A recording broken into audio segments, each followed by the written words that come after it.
नमस्कार, जय हिंद दोस्तों, क्या हाल है मेरे सारे शेर भाइयों के। तो यार आज टाटा सियारा से रिलेटेड दो बड़ी चीजें हुई हैं।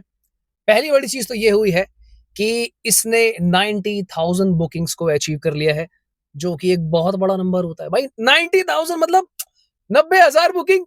रिसेंटली वेन्यू ने बहुत ज्यादा बुकिंग करी थी, जो कि आई थिंक मुझे जितना याद आ रहा 30,000 के आसपास थी। और दूसरी चीज दोस्तों ये हुई है कि टाटा सियारे की बारात में आज मैं शामिल हुआ था, तो इसको मैं जाकर पर्सनली चेक करके आ चुका हूँ क्या हिसाब किताब है इसका, और काफी सारी डिटेल्स है जो मैं आप लोगों के साथ शेयर करना चाहता हूँ। सबसे पहले तो भाई मैं बहुत खुश हूँ क्योंकि कल ही मैंने एक वीडियो बनाई थी जहां पर मैंने टाटा लवर्स से अपील करी थी कि इस बार अगर आप लोगों ने इस गाड़ी को इतना प्यार दिया है, टाटा की गाड़ी को, तो बुक भी कर लेना। अब मुझे कोई आइडिया नहीं है कि भाई मारुति hyundai महिंद्रा वाले ना माथा पकड़ के बैठे हैं, ये क्या सीन है कि भाई इतनी बुकिंग।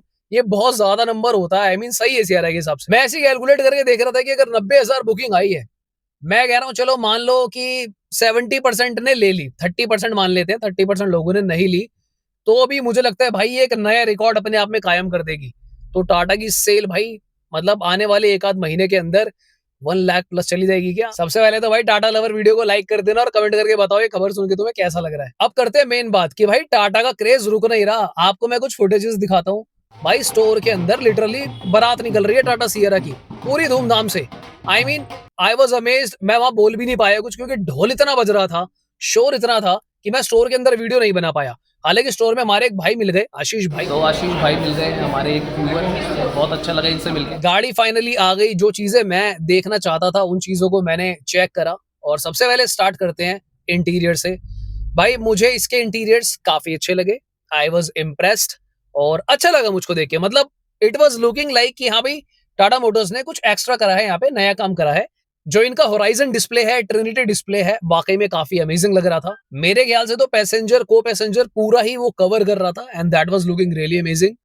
हालांकि जो मैं अंदर बैठा हुआ था मैंने एक बात रियलाइज करी कि जो पैनारोमिक सनरूफ अगर आप लेते हो उसमें अच्छी बात यह है कि उसका व्यू काफी ज्यादा है एज कंपेयर टू बाकी पैनारोमिक सनरूफ जो गाड़ियों में आती है। मैंने पहले भी बताया कि this is India largest sunroof.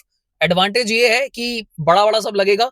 Disadvantage थोड़ा सा मुझे ये लगा कि पीछे रियर पैसेंजर्स को हेडरूम थोड़ा सा कम लग सकता है अगर मैं पैनारोमिक सनरूफ वाली वेरिएंट की बात करूं। अगर आप नॉन पैनारोमिक सनरूफ वाली गाड़ी ले रहे हो तो बहुत जबरदस्त हेडरूम। ड्राइवर पोजीशन पे बैठने के बाद आई रियलाइज्ड कि जो इसके एंगल्स हैं, जो डिस्कशन हमने किया था पहले डिपार्चर एंगल वगैरह का, सो जो मुझे कमांडिंग पोजीशन में एंगल आ रहा था आई लाइक्ड इट। और सीट जो है मैंने न्यूट्रली रखी हुई थी, मतलब लोवेस्ट लेवल पे थी, फिर भी मुझे सही लग रहा था अपनी हाइट के हिसाब से। और उसमें सीट हाइट एडजस्टमेंट तो आ ही रहा है एज स्टैंडर्ड, तो कोई टेंशन वाली बात नहीं है। जो क्लेम्स हम लोगों ने इस गाड़ी के स्पेस मैनेजमेंट से रिलेटेड देखे थे मुझे वो काफी हद तक सही लगे। इस कार में स्पेस मैनेजमेंट बहुत ज्यादा अच्छा है क्योंकि कार का व्हील बेस ज्यादा है। मैं यहाँ पे क्लिप्स लगाता हूँ तो मैं बीइंग 5'8" बैठने के बाद मुझे बहुत सही लग रहा था पैर फैलाने के हिसाब से भी। So I am pretty much sure कि अगर 3 एडल्ट्स बैठते हैं बढ़िया साइज के तो कंफर्टेबली बैठ सकते हैं। उनकी जो राइड्स है काफी कंफर्टेबल रहेगी। अगर मैं सियारा के एक्सटीरियर्स की बात करूं, जब मैं इस गाड़ी को देख रहा था तो मैं ना फिगर आउट करने की कोशिश कर रहा था कि इस गाड़ी में कुछ तो ऐसा है जो बहुत अट्रैक्ट कर रहा है। मतलब मैं पकड़ नहीं पा रहा था कि वो क्या चीज है, बट फाइनली मैंने उस चीज को पकड़ा और वो थे 19 इंचेस के एलॉय, 19 इंचेस के टायर के साथ। ये एक अलग ही कार लग रही थी। इस तरीके की गाड़ियां ना जनरली आपको गेम्स में देखने को मिलती हैं जहां पर आप टायर को बड़ा कर सकते हो। सो ये बात आपको समझनी होगी कि 19 इंचेस के साथ इसका जो एक लुक है वो टोटली अलग आता है। स्वैग गाड़ी का बहुत ज्यादा अलग हो जाता है कंपैरेटिवली। अब आप जो भी वेरिएंट लोगे 17 इंचेस के टायर वहां पर आएंगे, तो एक बार उसके लुक्स वगैरह को देख के समझकर वैसे फैसला लेना। पता चले घर पे गाड़ी लेके सोच रहे हो कि यार ये सियारा वैसी सियारा नहीं लग रही, वो टायर प्रोफाइल की वजह से बहुत तगड़ा भोकाल ऐड कर रहा है 19 इंचेस के साथ। गाड़ी का जो बूट स्पेस था, उसके जो क्लेम्स थे मैंने चेक करा। आई लाइक्ड बूट स्पेस, बहुत जबरदस्त बूट स्पेस है। मुझे लगता है कि तुम्हारा कोई दोस्त हो, गर्लफ्रेंड हो, तुम्हारे दिमाग खा रही हो, वाइफ हो, उनको पीछे डालकर डिक्की विक्की बंद कर देना तो बढ़िया रहेगा। आई मीन ऐसा कर मत देना है, तो मैं मजाक कर रहा था। गाड़ी की जो ओवरऑल इंटीरियर लैंग्वेज थी उसने मुझे काफी इंप्रेस करा। एक चीज मुझे खटकी जिसका मैंने वीडियो भी बनाया है। अगर मैं ड्राइवर साइड डोर प्रोफाइल की बात करूं तो यहाँ पर जो आपको दिखेगा ये पैनल मुझे काफी हिलता हुआ नजर आया एंड आई वाज लाइक ये होना नहीं चाहिए because that was not looking like a muscular Tata Sierra. क्योंकि एक तरफ हम इसकी सेफ्टी की बात कर रहे हैं, इसकी मजबूती की बात कर रहे हैं, और ये पैनल इतना क्यों हिल रहा था आई हैव नो आइडिया। मैं वापस गया पीछे वाले डोर का, मैंने चेक करा एंड दैट वाज ओके। वहां पर भाई कुछ भी नहीं था, वो बहुत सही था, वो बिल्कुल लिटरली नहीं हिल रहा था, बिल्कुल मजबूत था। अब मुझे समझ में आ रहा है कि यहाँ पे टाटा मोटर्स ने कुछ नया करने की कोशिश करी है, पर फिर भी या तो उसको ड्यूरेबल बनाना चाहिए, बट इतना हिलना सही नहीं है। आई फेल्ट लाइक कि अगर घर का कोई बच्चा उसे खींच दे तो वो शायद टूट भी सकता था या निकल सकता था। अब तुम्हें बताता हूँ सबसे काम की बात। भाई टाटा की कार्स का जो रस्टिंग से रिलेटेड इश्यूज है, उसमें कुछ तब्दीली करी है टाटा मोटर्स ने।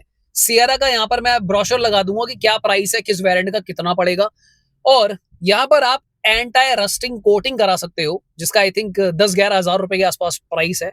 तो फॉर एग्जाम्पल आप अगर सेकंड बेस लेते हो, जो मुझे काफी फीचर रिच लगता है, 15.5 लाख रुपए के आसपास है, आप रेट पढ़ सकते हो। एंटी रस्ट कोटिंग ऑफर कर रहे हैं आप लोगों को टाटा वाले, वो आप करा लोगे तो आपकी जो गाड़ी है और ज्यादा जंग नहीं लगेगी और बढ़िया रहेगी। हालांकि मैंने आज तक और कहीं ऐसा देखा नहीं कि पैम्पलेट के अंदर ही स्पेशली दिया हो कि भाई एंटी रस्ट कोटिंग का एक अलग से प्राइस दिया हुआ है, बट यहाँ पर अगर मेंशन किया गया है तो दैट मीन्स आप इसका फायदा उठा सकते हो। अब ये वर्थ इट है या फिर नहीं वर्थ इट है, किसी मेरे भाई ने अगर कराया हो अपनी टाटा की गाड़ी में, कमेंट करके जरूर जाना, ताकि दूसरे लोगों की हेल्प हो पाए कि ये एंटी रस्ट कोटिंग जो है कराने के बाद, क्योंकि ऐसा तो है नहीं कि सियरा के लिए स्पेशल बनाया होगा, वो एंटी रस्ट कोटिंग वही होगी जो हर टाटा कार पे करते होंगे। तो प्लीज शेयर विद अस कि क्या रिस्पॉन्स रहा। ये जो प्राइसेस मैं आपको दिखा रहा हूँ दोस्तों, ये दिल्ली एनसीआर के हिसाब से है, तो सेकंड बेस आपको 15.5 लाख रुपए का मिलेगा। क्या ये गाड़ी मुझे देखने में क्रेटा से, ग्रैंड विटारा से थोड़ी सी बड़ी और बल्कि लगी? बिल्कुल मुझको थोड़ी सी बड़ी और बल्कि लगी देखने में, बट ये डिफरेंस बहुत माइनर लेवल पे है। कुछ आपको ऐसा नहीं लगेगा कि भाई जैसे आप टाटा सफारी देख रहे हो और क्रेटा देख रहे हो, ऐसा वाला डिफरेंस नहीं है। पर डेफिनेटली फर्क है, डायमेंशंस अच्छी है, कार की विड्थ बहुत अच्छी है, कार की रोड प्रेजेंस बहुत अमेजिंग है। 19 इंचेस वाली अगर आप लेते हो सियरा, तो भाई साहब धुआं उड़ जाएगा, फिर वहां पे बहुत मजा आएगा आपको। रही बात सेफ्टी की, उसके बारे में कोई बात करने की जरूरत नहीं है, क्योंकि देखो सेफ्टी पे तो तुम आंख बंद करके टाटा सियारा पे भरोसा कर सकते हो। टाटा की गाड़ी सियारा खरीदे, सेल्टोस खरीदे, क्रेटा खरीदे, वो मैं आने वाले दिनों में डिस्कस करूंगा। चैनल को सब्सक्राइब करके रखना। वापस आते हैं मेन टॉपिक पे। ये जो 90,000 बुकिंग्स आई हैं, इससे हमें एक ब्रीफ आइडिया आएगा कि डेफिनेटली जो भी भोकाल सेट हुआ है टाटा सियारा का, वो काम कर रहा है। यानी कि जो भी हाइप आप देख रहे थे, हालांकि कुछ लोग एक्सपेक्ट कर रहे थे कि इसकी लाखों में बुकिंग जाएगी, तो मैंने कहा था भाई लाखों में तो बहुत मुश्किल होता है, क्योंकि एक वक्त पे इतने कार बायर्स ही नहीं होते हैं देश में। तो इतना जरूर मुझे लग रहा है कि लोगों ने बुकिंग कराई थी। बुकिंग में क्या होता है ना, लोग अक्सर गाड़ी देखते हैं, बुकिंग वो पहले करा देते हैं, क्योंकि लोगों को जल्दी डिलीवरी चाहिए, राइट? तो बुकिंग पहले होगी तो पहले आपको मिलेगी, पहले आओ पहले पाओगे आधार पे। अब कुछ लोग ऐसे भी होंगे, जब उन लोगों ने इस गाड़ी को देखा होगा तो उनके मिक्स ओपिनियंस होंगे कि भाई यहाँ क्रेटस अच्छी लग रही है, नहीं लग रही है, कि मैंने जो विक्टोरियस बुक करी थी, ब्ला ब्ला ब्ला, सेल्टोस की तरफ जाऊं कि नहीं जाऊं, तो वो अपना मन बनाएंगे उस मुताबिक ही। पर ये काफी बड़ा नंबर है। आई एम एक्सपेक्टिंग भाई कि 60-70 हजार डिलीवरी तो कहीं नहीं जानी चाहिए, अगर ये रियलिस्टिक न्यूज है तो। क्योंकि मैंने कल एक बात शेयर करी थी कि भोकाल आप जितना मर्जी सेट करते रहो, न्यूज आप कितनी मर्जी लाते रहो, मैं कह रहा हूँ कि 90,000 हो या फिर आप 1,20,000 की बुकिंग दिखाओ, जो डिलीवरी रिपोर्ट आती है उसमें सच पता चल ही जाता है कि उस गाड़ी ने क्या किया है। पर अभी तक ये कहा जा सकता है कि सेगमेंट को चीर दिया, फाड़ दिया, लपेट दिया भाई। 90,000 बुकिंग बहुत बड़ा नंबर है। ठीक है, तो फिर आज की वीडियो के लिए इतना ही दोस्तों। Please consider subscribing the channel. कोई चीज अगर रह गई हो डिस्कशन में तो प्लीज आप कमेंट कर देना, आने वाले दिनों में उसको कवर कर लेंगे, या फिर फटाफट से मैं आपको रिप्लाई कर दूंगा। सो आज के लिए इतना ही। Thank you so much for watching guys. मिलते हैं दोबारा किसी और दिन। Bye bye, take care.